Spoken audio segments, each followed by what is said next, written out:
Zach Harrison.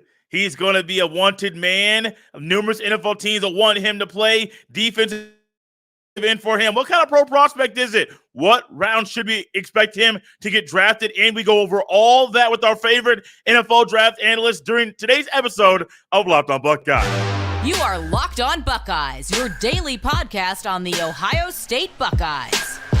Part of the Locked On Podcast Network, your team every day.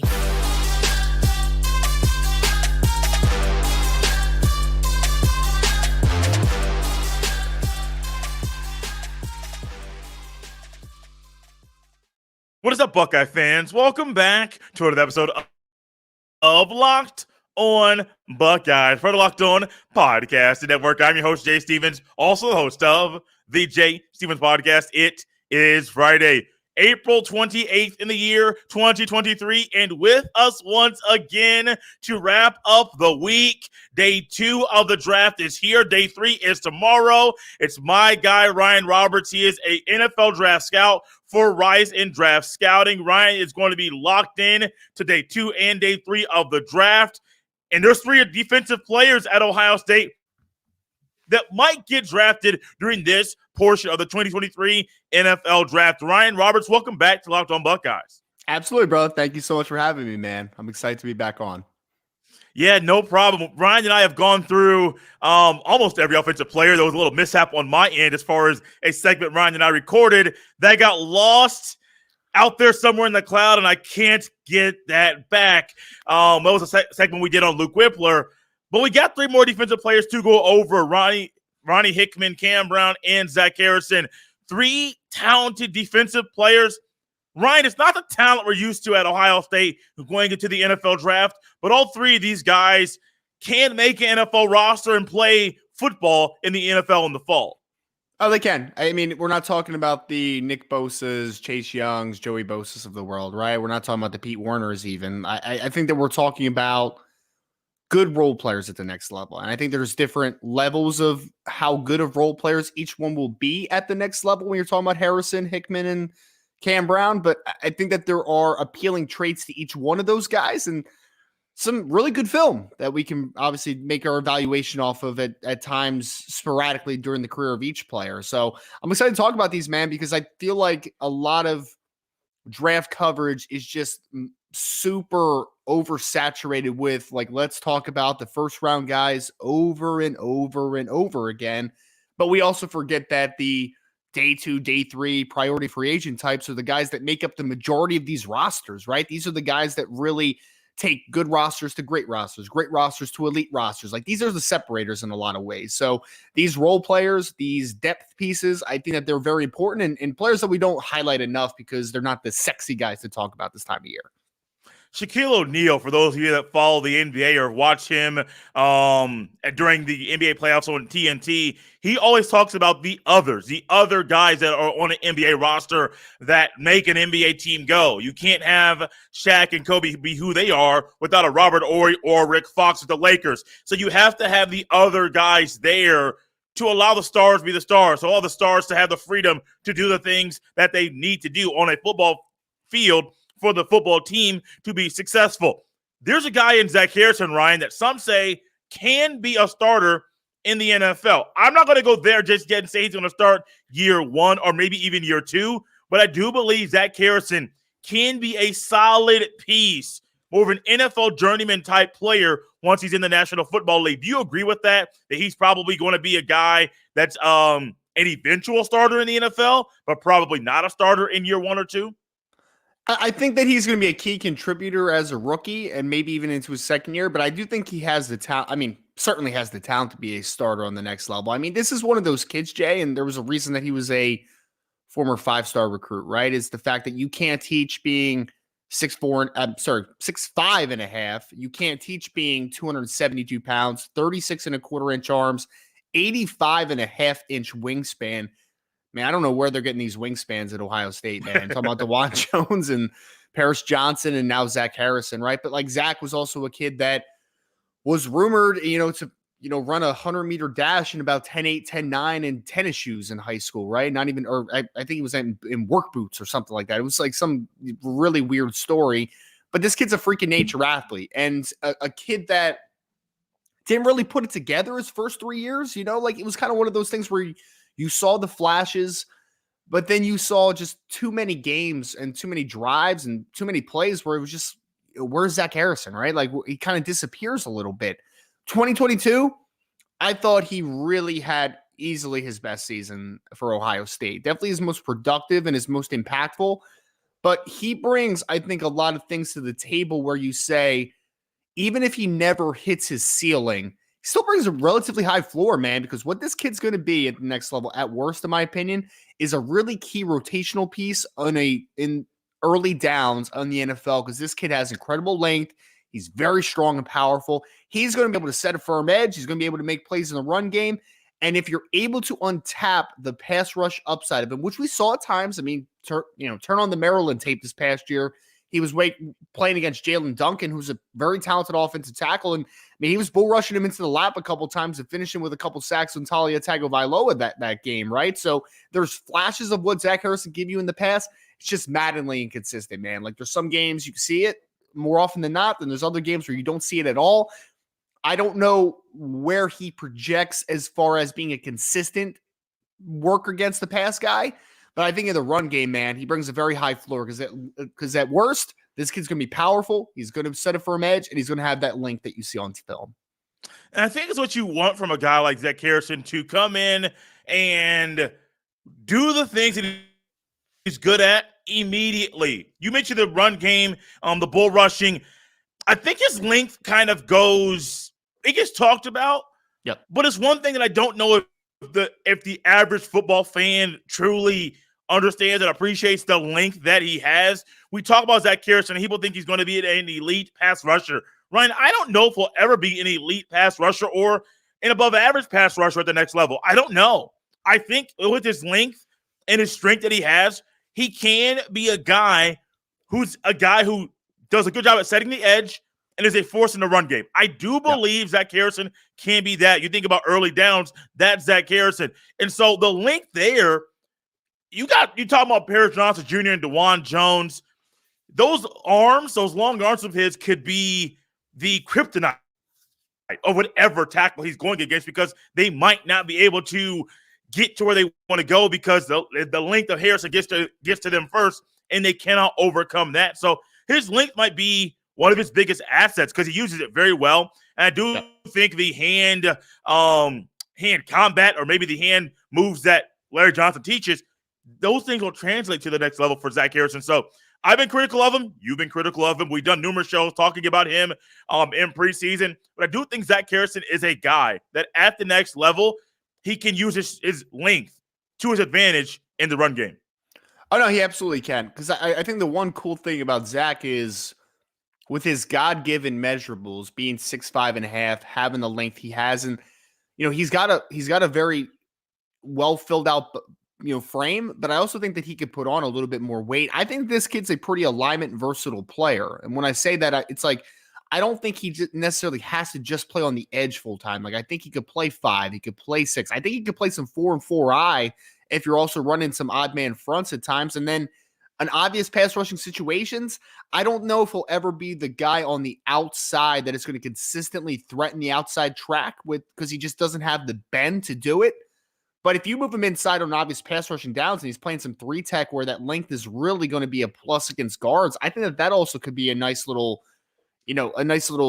transition or a nice little projection for him to eventually do that. But again, man, people need these types of players that, whether you're working between an even or an odd man front, because we're seeing it more now. Like there's very little teams in the NFL that are strictly a 4-man front or strictly a 3-man front. There's a lot of variety in how they do that now, just with the passing league the way it is now.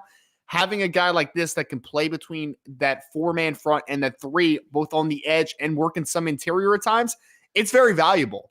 And honestly, like we saw mostly on the outside at Ohio State, but seeing him inside in obvious pass rush situations, we haven't seen that much, right? And I'm looking at that and I'm like, it's an unknown, but there's traits there where I say, against a guard that is 6'2.5", 6'3", and 32-inch arms, he's going to be able to outreach that dude all the time. And his bend is probably going to be a lot better suited to work on the interior. So I think that length, that size profile makes him a lineman versatile, gives him a pretty high floor as a run defender.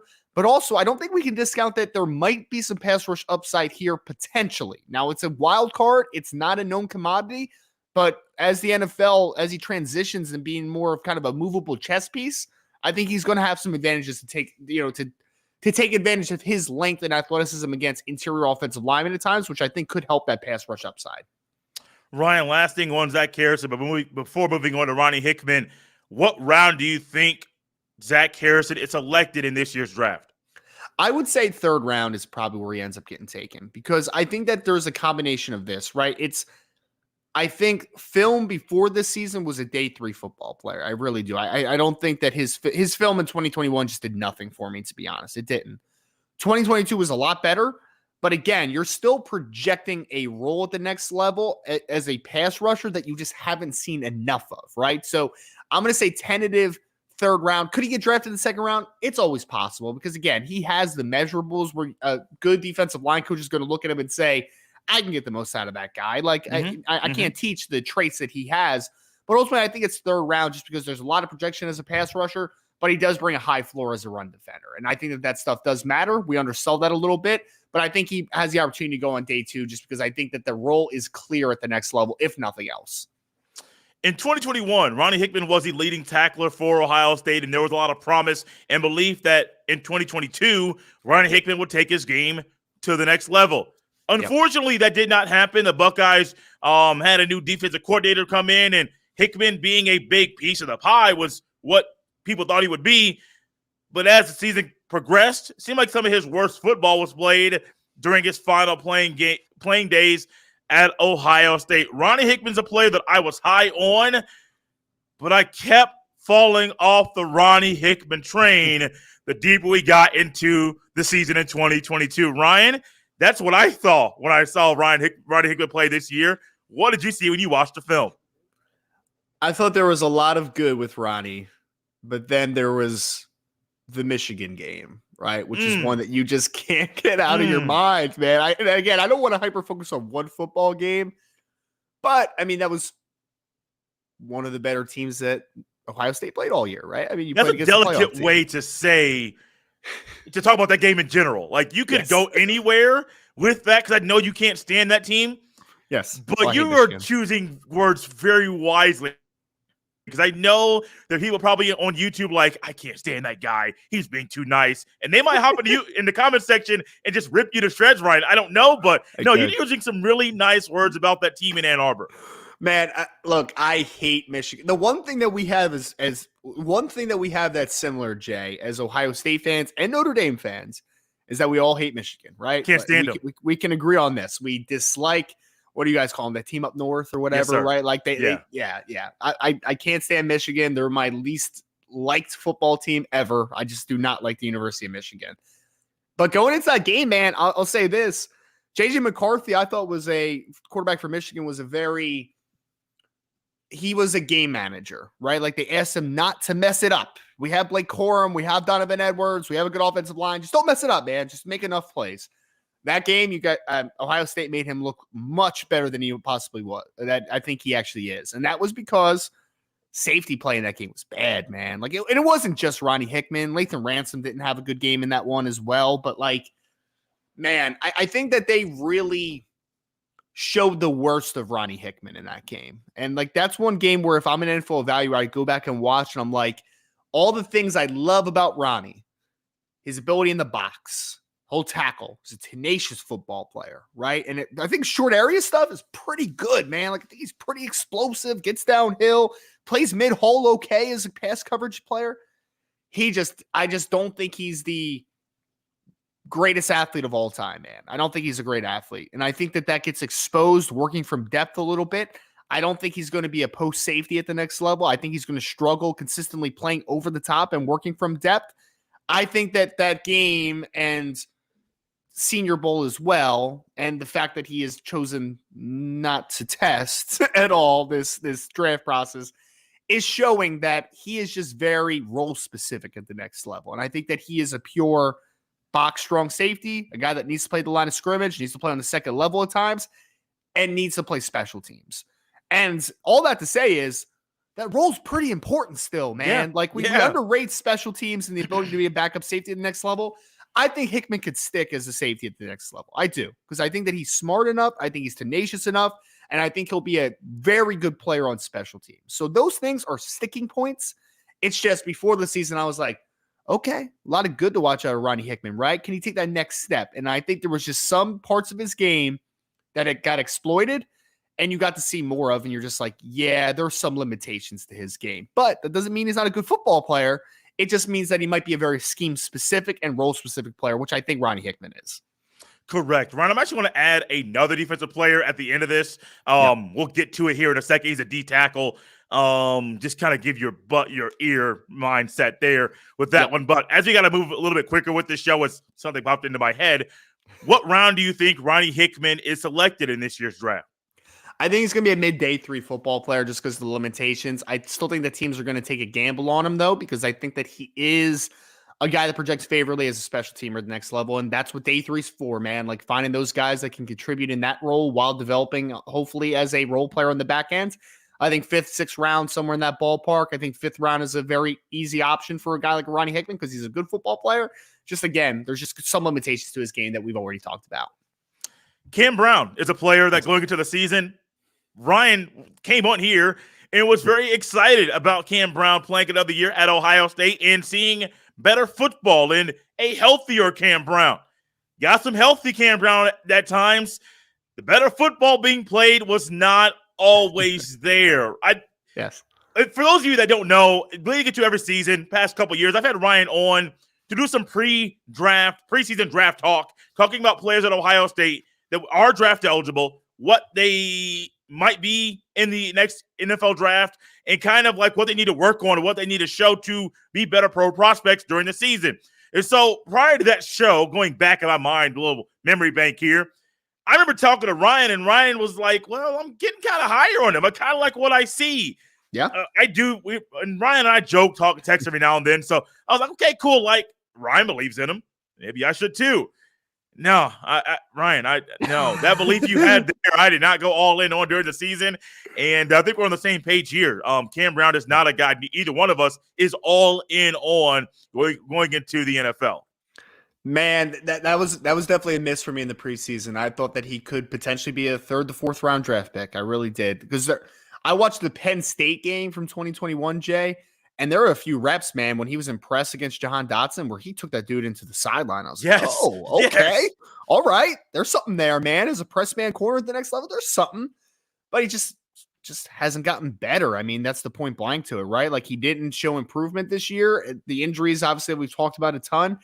But there was just lackluster, man. Like it wasn't bad, but it wasn't nothing popped to me, right? And then he goes to the Senior Bowl, and I forget if he was limited or if he just played but didn't really show off much to me. But like just nothing about Cam this year, I think, really took a step forward. And I'm kind of curious because I thought 2021 there were some flashes of being a good athlete as well. I'm kind of curious if some of the injuries have maybe zap some athleticism from him. I don't know if that's possible, but I mean, it could be, right? And that's just speculation on my part because I just didn't think he popped to me at all. I mean, even in press this year, he just didn't really pop to me. I mean, last year he took, again, Jahan Dotson went 16th overall to the Washington Commanders last year. Like he was a good football player, right? And he took him he had a great game against Jahan, like really did when he had his man-to-man reps, but just didn't take the step forward this year. So Cameron Brown, a kid that I thought could make that rise in the preseason, borderline draftable at this point. I know we'll talk a little bit more about like exactly where I think he could go, but I think there's still some traits to like there. I still think there's some physicality to like. It's just did not mature and develop into the player that I think some Ohio State fans thought he could be early in his career and what I thought he could eventually be this year, because I don't know if there was a athleticism zapped or just was a lack of confidence or a coaching thing. Like, I don't know exactly what the reason for it was, but whatever it was, Cam Brown was just kind of invisible this year for Ohio State. That athleticism zap might be a hindrance for him at the next – actually, not might. it will be a hindrance for him at the next level. You're not going up against receivers from Maryland who happen to be really good, receivers from Penn State who happen to be really good. Occasionally, Indiana has some good receivers, and you're not playing Purdue or Minnesota or Wisconsin. Iowa's horrible offense. You're not playing those guys. You're playing the best of the best in the world. And I heard Ryan, I don't know if it was the former name of the podcast or the revamped and kind of collaboration of the podcast, Ryan, but I heard you talk about people saying, well, he's the 15th best quarterback in the National Football League. You went on to say, it means he's the 15th best quarterback in the world. Like, kind of give the whole group picture of that. And you're talking about the best of the best players at football in the entire world. That's an elite classification that these guys are in. If you have an athleticism zap in your game, that's going to hurt you at the next level. I hope it does not. But if it's true and his athleticism has gone downward, on a downward spiral, man, it's not looking good for him in the National Football League, Ryan.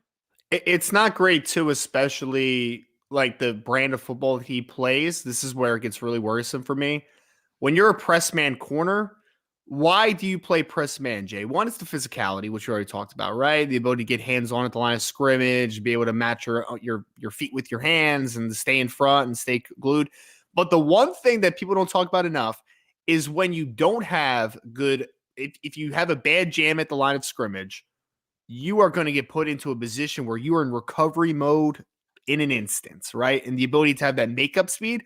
And I actually think Cameron Brown tested pretty well. I think he ran like 4.45, but like just didn't seem like that type of dude to me on film this year, right? Where it's like if he does not have a good early moment of a rep, I think he's going to get put into a position where I just don't know if he can recover from consistently. So that's one of the situations where also I'm just looking at him. I'm like, he's physical. He's a willing tackler.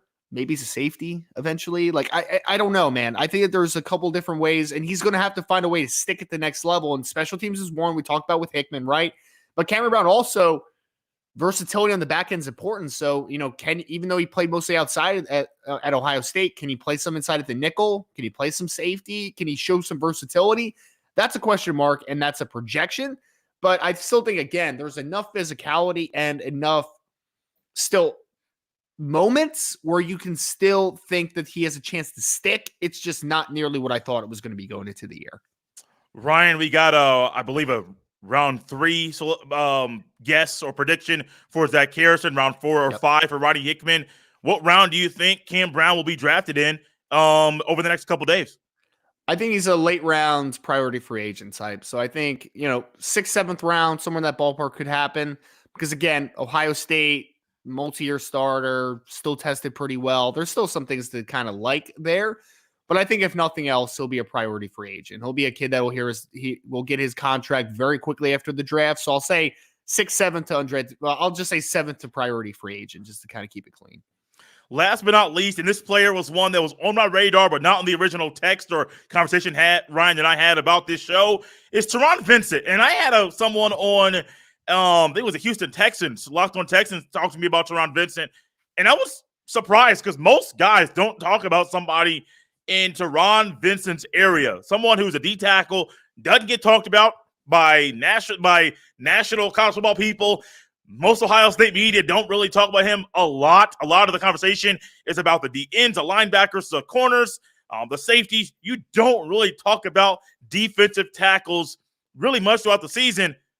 But I believe Taron Vincent has a select good skill set that can be utilized in a good way in the National Football League. What do you see Ryan, when you watch the film and Taron Vincent is the focus of the day?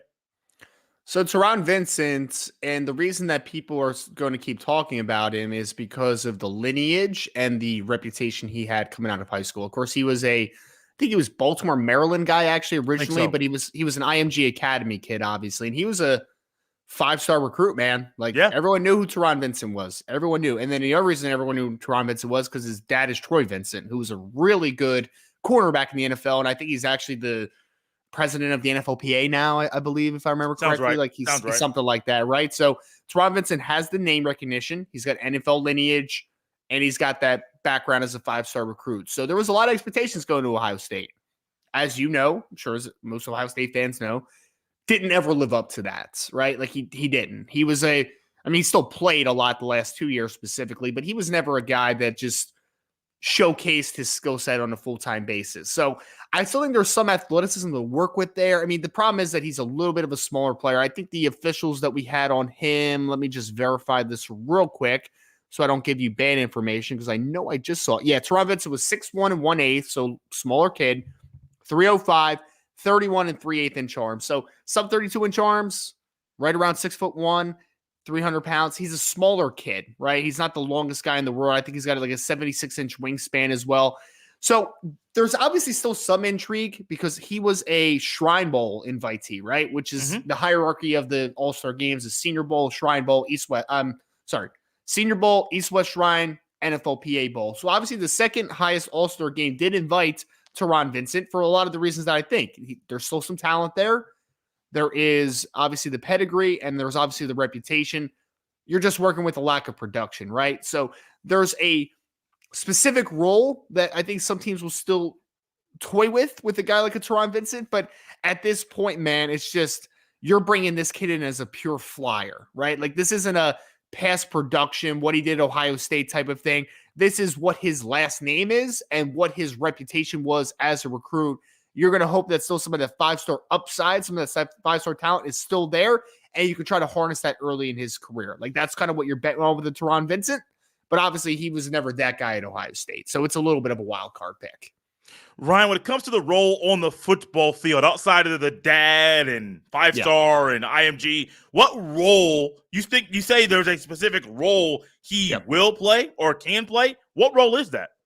Well, he's a smaller kid, right? So when we're talking about the 2-gap versus 1-gap conversation, he's going to be a little bit small and limited to a guy that's going to play at the point of attack consistently, going to be able to stack, shed, be able to work 2 blockers at points, anchor against double teams. He's going to have to be a guy that is a 1-gap penetrator, which means he's an attack style player, right? Like he's trying to create havoc in the backfield with short area quickness. So 3 techniques are the position that we talk about with that ideology the most. Guys that are just there to penetrate gaps, to make plays in the backfield. That's what Taron has to show. He has got to show quickness in short areas. He's got to show ability to split gaps. He's got to show ability to finish some plays in the backfield. If he can, he has a chance to stick because with how this league is predicated now, man, with so much zone blocking inside and outside, especially, and it being passing league, these guys that can create some inside penetration are very useful and they are very important. So if he can show that he can be that 1-gap penetration style player, a 3 technique at the next level, he's got an opportunity to potentially stick. But again, it is a pure wild card pick at this point. Last thing here, this was not the reason why I had him last. He was literally on my mind in the middle of the show, Ryan. We went from a 3rd round prediction to a 5th to 6th round prediction to a 6th, 7th round, maybe priority free agent. Yeah. My gut says you're probably thinking priority free agent only, that he does not get drafted. Is that correct? Do you think this is maybe a bad question, but it's kind of how it kind of has to come out based off the way things just went down. Do you think Taron Vincent gets drafted this year? I mean, I don't discount any possibility, man, because like there's going to be dart throws at the end of drafts, right? Every year we see it, there's going to be a guy that you're just like, wasn't really on my radar to get drafted, but there's something about him that a team really likes. And again, is it that NFL pedigree and all the conversations we're talking about and some short area quickness and ability that he has? It's always possible. I think he's a priority free agent, though. I do. I think that he's a player where you're going to look at it and say, yes, he's got some things we like, but he's still small and role limited, and he didn't have a ton of production at Ohio State. So that's 2 major things that are working against him, right? So I think he's a priority free agent. He will definitely get brought into a camp. There's no doubt about it because, again, Ohio State, multi-years of production, and he's a guy that has the last name. So he's going to get brought in. He's going to get an opportunity. I just think that he's got a couple things working against him that could prevent him from being drafted. Ryan Roberts, our string of shows leading into and in the middle of the NFL Draft in 2023 are complete. I love this time of year. I've been busy. Ryan's been busy. It's all about seeing Buckeyes and different college football players hear their name called and be drafted into the National Football League. Ryan, if you could let everyone know where they can follow you on Twitter, where they can catch some scouting stuff if they want to get some last-minute nerd notes during the draft, but also the first team. I didn't talk about it earlier. I know there was a little rebranding maybe of the previous podcast you and Joe DeLeon were on. But if you could talk about the first team and some good stuff you guys are doing over there with that podcast. Yeah, I mean, if people happen to have frequented the Believe in NFL Draft Prospect podcast, that was the old name. We had just currently rebranded it because now we're on TV, on Stadium and everything. So we wanted to kind of keep everything under one umbrella. So it is the First Team NFL Draft and College Football Show is the new name of the podcast. So if you want to go frequent that, I have me and Joe DeLeon. We cover mostly the NFL draft side of the talking points, but then we also have Matt Sims on occasionally, to talk college football more specifically, but also to talk some NFL draft stuff as well. So that's former college football and NFL quarterback Matt Sims, who has joined kind of the podcast on an exclusive basis. So make sure to check out First Team, Rise and Draft on Twitter. And man, like I said, Jay, I'm excited for this, man. And before we know it, we'll be talking about Marvin Harrison and Mecca Ibuka and all those cats next year, man. So I'm excited for it. Looking forward to it. That's a string of shows Ryan and I will be doing in the fall. I look forward to those. This may be the one time I don't talk about a quarterback. I have to. If there's a starting quarterback listed at that time, and it's Kyle McCord, we will do a show about him. But we don't know much about him. I just hope Kyle McCord's a guy. I think he's a front runner. We'll have to wait until Ryan Day thinks once fall camp starts in a few months. Guys, we're out here on a Friday. You can follow me on Twitter at jstevens07. You can send all of your emails to jstevens317@gmail.com. If you missed our live reaction to the first round last night on YouTube, it's available on YouTube and also on Apple, Spotify, Odyssey, wherever you get your fine podcast. It's available there as well. Hadn't gone live in a while. It felt good to instantly react to something that's going on with the Ohio State Buckeyes. Guys, out of here on a Friday. The draft is today and tomorrow. Sit back, relax, get some popcorn and a drink, get some food as well. Just enjoy this time, enjoy the draft, and enjoy seeing Buckeyes hear the name called as they enter the National Football League.